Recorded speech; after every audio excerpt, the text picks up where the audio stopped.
അടുത്തതായിട്ട് നമ്മൾ types of ആംഗിൾസിനെ കുറിച്ചാണ് പറയാൻ പോകുന്നത്. ഡിഫറെൻറ്റ് ടൈപ്സ് ഓഫ് ആംഗിളുകളെക്കുറിച്ച് ഈ വീഡിയോയിൽ നമുക്ക് പരിചയപ്പെടാം. ഫസ്റ്റ് ടൈപ്പ് ഓഫ് ആംഗിളിൻ്റെ പേരാണ് റൈറ്റ് ആംഗിൾ.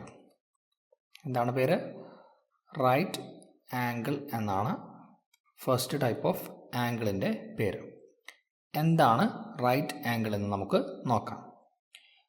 ഒരു ആംഗിളിൻ്റെ മെഷർ 90 ഡിഗ്രി ആണെങ്കിൽ അത്തരം ആംഗിളിനെ നമ്മൾ റൈറ്റ് ആംഗിൾ എന്ന് വിളിക്കുന്നു. എന്താണ്? ഒരു ആംഗിളിൻ്റെ മെഷർ 90 ഡിഗ്രി ആണെങ്കിൽ അത്തരം ആംഗിളിനെയാണ് നമ്മൾ എന്ന് വിളിക്കുന്നത് റൈറ്റ് ആംഗിൾ എന്ന് വിളിക്കുന്നത്. മനസ്സിലായോ? എന്താണ് റൈറ്റ് ആംഗിൾ എന്ന് പിടികിട്ടിയോ? ഒരാംഗിളിൻ്റെ മെഷർ 90 ഡിഗ്രി ആണെങ്കിൽ ആ ആംഗിളിനെയാണ് നമ്മൾ റൈറ്റ് ആംഗിൾ എന്ന് പറയുന്നത്. ഓക്കെ, ഇനി രണ്ട് ലൈൻസ് തമ്മിൽ ഉണ്ടാക്കുന്ന ആംഗിള് 90 ഡിഗ്രി ആണെങ്കിൽ ആ രണ്ട് ലൈൻസും മ്യൂച്വലി പെർപെൻഡിക്കുലർ ആണ് എന്ന് നമുക്ക് പറയാം. എന്താണ് പറഞ്ഞത്? രണ്ട് ലൈൻസ് തമ്മിൽ ഉണ്ടാക്കുന്ന ആംഗിള് 90 ഡിഗ്രി ആണെങ്കിൽ ആ രണ്ട് ലൈൻസും മ്യൂച്വലി പെർപെൻഡിക്കുലർ ആയിരിക്കും. എന്തായിരിക്കും? മ്യൂച്വലി പെർപെൻഡിക്കുലർ ആയിരിക്കും. ആ രണ്ട് ലൈൻസും മ്യൂച്വലി പെർപെൻഡിക്കുലർ ആയിരിക്കുമെന്ന് നമുക്ക് പറയാം. ഫോർ എക്സാമ്പിൾ, ഞാനിവിടെ ഒരു പിക്ചർ വരയ്ക്കാം. നോക്കൂ, ഇതാണ് ഞാൻ വരച്ചിരിക്കുന്ന പിക്ചർ. ഇവിടെ രണ്ട് ലൈൻസ് ഉണ്ട് അല്ലേ? AB എന്ന ലൈനും BC എന്ന ലൈനുമാണ് ഇവിടെ ഉള്ളത്. ഈ രണ്ട് ലൈൻസും B എന്ന പോയിന്റിൽ മീറ്റ് ചെയ്യുന്നു. ഓക്കെ, ഇനി ഈ രണ്ട് ലൈൻസിൻ്റെയും ഇടയിലുള്ള ഈ ഒരു ആംഗിള് 90 ഡിഗ്രി ആണെന്ന് കരുതുക. ABക്കും BCക്കും ഇടയിലുള്ള ആംഗിൾ എത്രയാണ്? 90 ഡിഗ്രി ആണെന്ന് കരുതുക. അങ്ങനെയാണെങ്കിൽ നമുക്ക് പറയാം AB is perpendicular to BC എന്ന് പറയും. എന്താണ്? AB is perpendicular to BC ആണ്. കാരണം AB എന്ന ലൈനും BC എന്ന ലൈനും തമ്മിലുണ്ടാക്കുന്ന ആംഗിള് 90 ഡിഗ്രി ആണ്. മനസ്സിലായോ? അത് നമ്മൾ മാത്സിൽ എഴുതുന്നത് ഇങ്ങനെയാണ്. ആദ്യം AB എന്ന് എഴുതുന്നു, AB, അതിനുശേഷം ഇങ്ങനെ വരയ്ക്കുന്നു. AB രണ്ട് വരകൾ ഇങ്ങനെ വരയ്ക്കുന്നു. ഈ ഒരു സിമ്പൽ പെർപെൻഡിക്കുലറിൻ്റെ സിമ്പലാണ്. പെർപെൻഡിക്കുലറിൻ്റെ സിമ്പലാണ് ഇത്. Okay, AB is perpendicular to BC. ഇങ്ങനെയാണ് നമ്മൾ AB is perpendicular to BC എന്ന് എഴുതുന്നത്. നടുവിലുള്ള ഈ ഒരു സിമ്പൽ എന്തിനെ സൂചിപ്പിക്കുന്നു? പെർപെൻഡിക്കുലറിനെ സൂചിപ്പിക്കുന്നു എന്ന് ഓർമ്മിക്കുക. AB is perpendicular to BC എന്നാണ് ഇത് വായിക്കുന്നത്. ഓക്കെ ആണല്ലോ? ഇനി ഇവിടെ നമുക്ക് വേണമെങ്കിൽ BC is perpendicular to AB എന്നും പറയാം. BC is perpendicular to AB ആണ്. കാരണം BCയും ABയും തമ്മിലുണ്ടാകുന്ന ആംഗിളും 90 ഡിഗ്രി തന്നെയാണ്.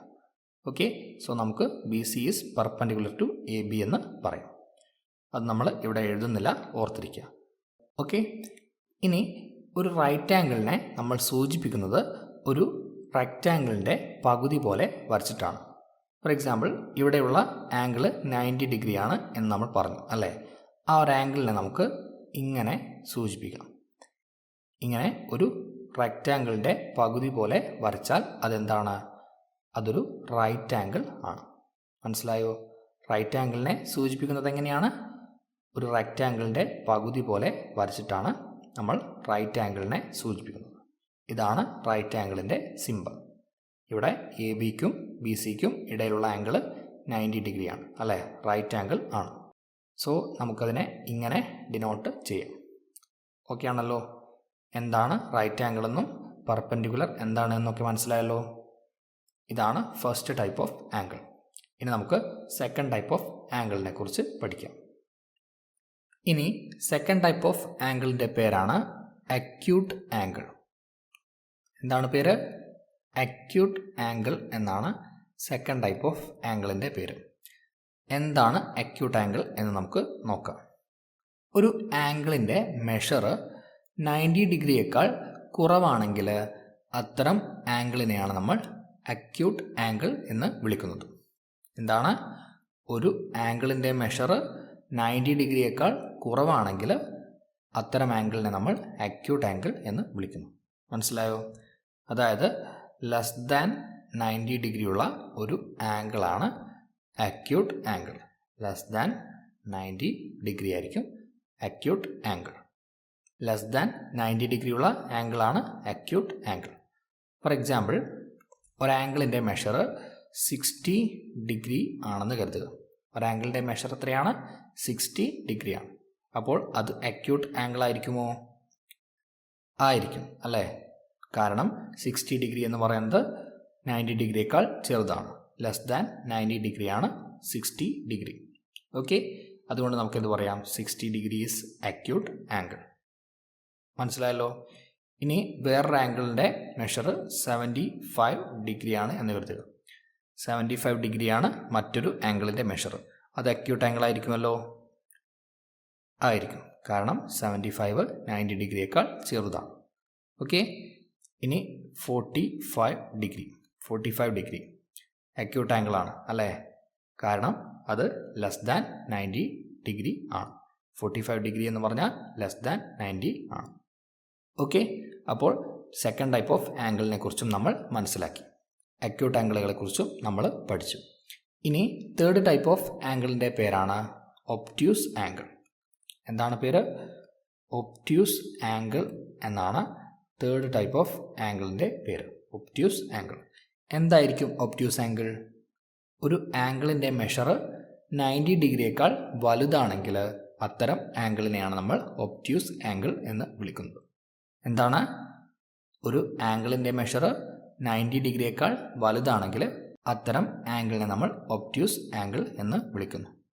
ഓക്കെ, അതായത് മോർ ദാൻ 90 ഡിഗ്രി ആയിരിക്കും ഒബ്റ്റ്യൂസ് ആംഗിൾ.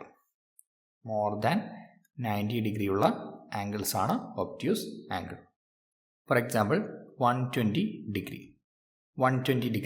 ഇത് ഒബ്റ്റ്യൂസ് ആംഗിളാണ് അല്ലേ?